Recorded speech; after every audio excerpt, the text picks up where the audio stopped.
तो दोस्तों, कैसे आप सभी? मैं आशा करता हूँ आप सब ठीक ही होंगे। दोस्तों, मैंने आपसे कहा था कि मैं आपके लिए एक सरप्राइज़ लेकर आऊँगा, और ये सरप्राइज़ जो मैं आज आपको देने वाला हूँ, इससे पहले मैं खुद ही सरप्राइज़ हो गया था, क्योंकि मुझे जिस कहानी की तलाश थी वो आज पूरी हो गई है। और मैं उम्मीद करूँगा कि आगे भी मैं आपके लिए ऐसी कहानियाँ लाता रहूँगा। वैसे दोस्तों, अगर कहानियाँ सुनने के बाद अगर आपको कहानी अच्छी लगी तो आप भी मुझे इस तरह की कहानी भेज सकते हैं। मेरी इंस्टाग्राम आईडी है महेश आर्या यूट्यूबर। लेकिन दोस्तों, कहानी सुनने से पहले अगर आप मेरे इस चैनल पर पहली बार आए हैं तो चैनल को अभी सब्सक्राइब करके बेल बटन ऑल पे कर लें, क्योंकि मैं ऐसी रहस्यमयी कहानी लाता रहूँगा। तो दोस्तों, बिना देरी किए जल्दी से अपने हेडफोन लगाएं और शुरू हो जाए मेरे यानी महेश के साथ।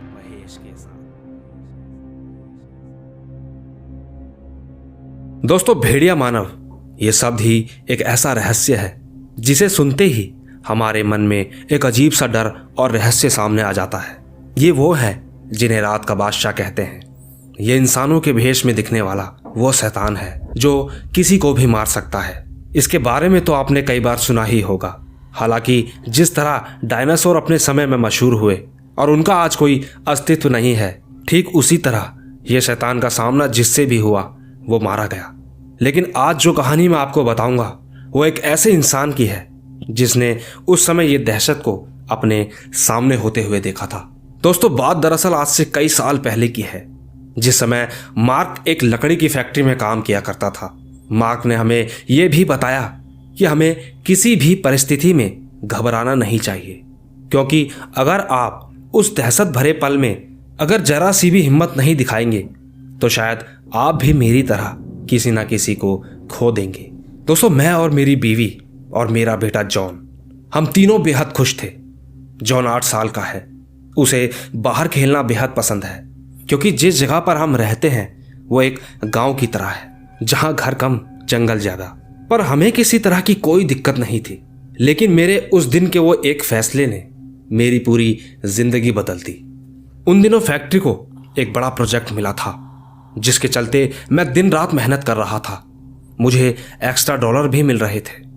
बस दिक्कत थी तो सिर्फ एक ही बात की कि मुझे साइट पर बार बार जाना पड़ता था, जिसकी वजह से मैं रोज लेट हो रहा था। मैंने इसके बारे में कंपनी में बात भी करी तो पता चला कि अभी 15 दिन तक यूं ही चलता रहेगा। वैसे साथियों, हालांकि जहां मैं काम करने जाता था उस जगह एक बड़ा प्रोजेक्ट था, जिसके चारों ओर जंगल ही जंगल था। वहां पर दिन के समय मैंने कई झाड़ियों की तरफ भी देखा और सोचा भी कि जब यहां कोई आता ही नहीं तो ये झाड़ियां इस तरह क्यों बिखरी हुई हैं। लेकिन फिर एक ही पल मुझे एक ख्याल आया कि हो सकता है कि शायद ये किसी जानवर का किया हो। पर यकीन मानिए, जब मुझे सच्चाई का पता चला तब तक बहुत देर हो चुकी थी। दोस्तों, मैं जानता हूं कि अब तक मैंने जो कुछ भी कहा वो आपको नॉर्मल लग रहा होगा, लेकिन मेरे जीवन की इस कहानी को सुनकर यकीन मानिए आपके रोंगटे तो खड़े हो ही जाएंगे, पर आपको एक सीख भी जरूर मिलेगी। मैं मानता हूं कि आज मैं जिस जगह पर बैठा हूं उसकी वजह मेरा ही परिवार बना, लेकिन इस घटना की वजह से मैंने कई परिवारों को मौत के मुंह से भी निकाला है। हो सकता है कि यह कहानी आपको शायद मनोरंजन लगे, पर जिस वक्त ये सब हुआ मैं नहीं भूल सकता। वो पल, वो जगह, वो कुछ मिनटों का हेर फेर, इसे आप इत्तेफाक कहें या यूं कहें कि होनी को कोई टाल नहीं सकता। मैं तो वो बदनसीब हूं जिसने ये सब अपनी आंखों के सामने देखा, पर मैं कुछ कर नहीं पाया। कैसे करता, मैं क्या करता? कोई कुछ नहीं कर सकता। सुना आपने, आप भी कुछ नहीं कर सकते। खैर, मैंने फैसला कर लिया था कि मैं 15 दिनों तक अपनी साइट के आसपास ही रहूंगा। मैं अपने परिवार के साथ वहां से करीबन 1 किलोमीटर दूर एक हाउस था, वहां चला गया, क्योंकि बातचीत करके मुझे वहां रहने को मिल गया था। ये तो आप भी जानते होंगे कि नौकरी की क्या वैल्यू है। हमें बहुत ज़्यादा सेक्रीफाइस करना पड़ता है, और यहाँ जहाँ मैं रहता हूँ यहाँ हर मिनट की एक अलग वैल्यू होती है। दोस्तों, अब समय आ गया है जब मेरे साथ वो हादसा हुआ। मुझे अच्छे से याद है, मैं करीब 11 बजे अपने घर के लिए निकला। ताज्जुब की बात तो यह है कि उस दिन मेरी जेब में एक पेचकस और प्लास रह गया। शायद उसी की वजह से आज मैं जिंदा हूं। रास्ता एकदम सुन्न था। कुछ हवाएं मेरे चेहरे को छूकर आगे बढ़ रही थी। हाँ, याद आया, कुछ अजीब आवाज ही मुझे आ रही थी। शायद कोई जानवर होगा, ये सोचकर मैंने आवाज लगाई, Who is it? Whatever is there, go away. बस इतना कहकर मैं आगे बढ़ गया। यकीन मानिए, वो जो भी था, मेरी आवाज से शायद वो मेरी ओर आकर्षित हो गया। मैंने अपनी मौत को खुद ही दावत दी थी। और देखिए ना, वो आवाज जो अब तक मेरे कानों में थी, वो रुक गई थी। वो शायद मुझ पर घात लगाकर बैठा था। मैंने चलते चलते एकदम से पीछे की तरफ देखा तो एक झाड़ी के हिलने की आवाज आई। बस वही पल था। वो खौफनाक आवाज इतनी तेज थी कि मैं घबरा गया और भागने लगा। वो शायद ठीक छुप छुपाता एक सरसराहट से मेरी तरफ बढ़ रहा था। यकीन मानो, वो बेहद डरावना मालूम हो रहा था। मैंने उसे अब तक देखा नहीं था। यही नहीं, शायद मैंने उसे अपने पूरे जीवन में ठीक से नहीं देखा था। मेरी सांसें बढ़ रही थी कि अचानक उसने मेरी ओर छलांग लगा दी। मैं चिल्लाया, चीखा, लेकिन तब तक उसने मेरा हाथ अपने नुकीले दांतों से दबोच लिया। शायद उसका जो टारगेट था वो सही नहीं था। उसी पल मैंने उसको देखा था। वो एक इंसान की तरह था, जो कि बेहद अजीब था। एक पल के लिए मेरी आंखें बंद हो गई। मुझे अंधेरा सा प्रतीत होने लगा था। मैं थोड़ा छटपटाया। मेरी जेब से वो बड़ा सा पेचकस मेरे हाथ में आ गया। मैंने जैसे तैसे हिम्मत करी और उस पेचकस का नुकीला छोर उस शैतान के सर में गाड़ दिया। वो शायद उसकी आंखों के आसपास जाकर गड़ा था, लेकिन घाव बहुत तीखा था। उसने जैसे ही अपना मुंह खोला, मेरे हाथ से खून जमीन पर गिरने लगा। मैं भी शांत हो चुका था। शायद मैंने अपने हिस्से की लड़ाई लड़ ली थी, लेकिन अभी और बहुत कुछ बाकी था। ठीक 500 मीटर दूरी पर मेरे घर के बाहर रोशनी हुई, जो कि उस भेड़िए जैसे शैतान ने देख ली थी।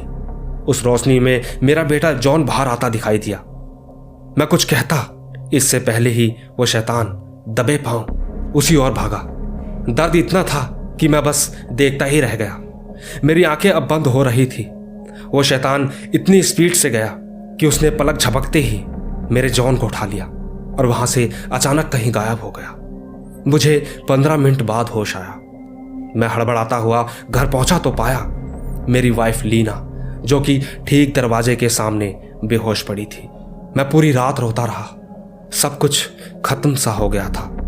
उस वक्त शहर में ये खबर तो चली, पर शैतान का जिक्र बस कहानियों में ही रह गया।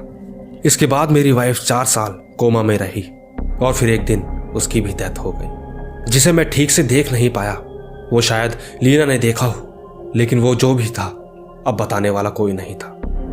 दोस्तों, आपको सुनकर आश्चर्य होगा, आज मैं एक फॉरेस्ट ऑफिसर हूं। मैंने हर कोना छान मारा है, पर कहीं भी ऐसा कुछ हासिल नहीं हुआ जिसे मैं आपसे शेयर करूं। हाँ, मैंने सब कुछ खोया जरूर है, पर इतने सालों में मैंने जो पाया उसे सुनकर आपको यही कहूंगा कि हमारे पास हर साल ऐसे कई केस आते हैं जहां लोगों की मौत के कई किस्से होते हैं, जिनमें कुछ इसी तरह से रिलेटेड होते हैं या नहीं, ये तो मुझे नहीं पता।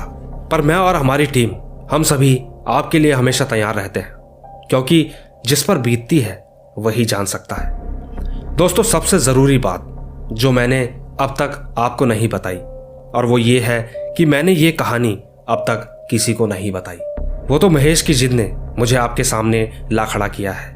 उनका कहना है कि इंडिया में लोगों के अंदर बहुत इमोशन होता है और हर बात जो किसी रहस्य से हो वो सब तक जरूर पहुंचनी चाहिए, क्योंकि इसमें आपकी कहानी से अगर 10 लोग भी प्रेरित होते हैं तो हमें बेहद खुशी होगी।